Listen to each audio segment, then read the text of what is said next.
Breaking news first at 10. We are continuing to follow the crisis unfolding in the Middle East. You're looking live at Jerusalem, a city claimed by both Israelis and Palestinians. Right now, it's about 5 a.m. It was another full day of violence. Israel's military has released this video showing buildings in the Gaza Strip being reduced to rubble by airstrikes. They say about 130 Hamas targets were hit in a span of 3 hours. This all happening more than 48 hours after Hamas launched a surprise attack in Israel over the weekend. A strong show of support here in the U.S. for those who have been impacted by the violence. Here's a live look at the White House, which, as you can see, has been lit up in blue and white colors, colors of the Israeli flag. The White House says it is a symbol of our country's 75-year relationship with Israel. President Biden expected to deliver remarks on the crisis tomorrow. Thanks for joining us tonight. I'm Mark Ockerblum. And I'm Vanessa Welch. Let's explain exactly where this is happening. We made a map showing you Palestine, Israel, and the surrounding area.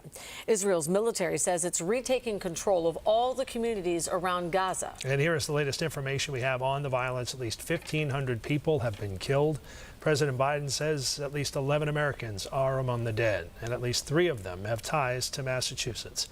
So many families here have been affected by the crisis. Boston 25 News reporter Drew Kratis is live tonight in Boston. And Drew, you talked to a man who had to drop everything and go to the Middle East to help out. Vanessa, the former Israeli Air Force officer took a direct 10-hour flight specifically dedicated to people being called to service and those heading back for funerals. He admits he is uneasy after arriving there, but says he is proud to serve alongside his 4 daughters, who are all graduates of Boston area high schools. It's the power of doing the right thing and to do justice and fight terrorists who are animals.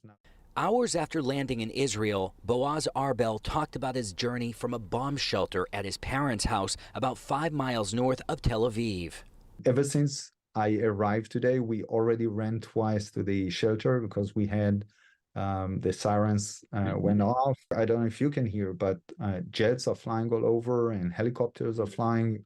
The Needham resident, who works as a Boston technology executive, served for 22 years in the Israeli Air Force and has re-enlisted into military service at 53 years old, leaving his wife behind in Massachusetts.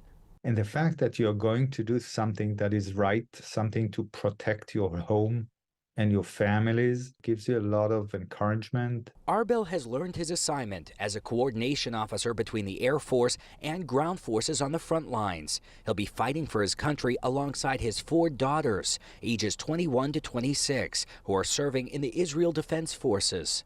This is not life, and we are not going to surrender to that. That call to duty is also being felt by several companies with Massachusetts ties that have offices in Israel, including Aqua Security, a cloud security company headquartered in Burlington.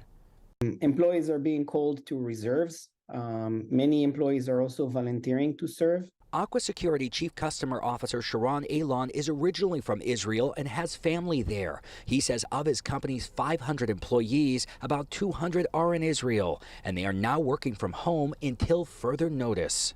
Almost everyone is impacted somehow.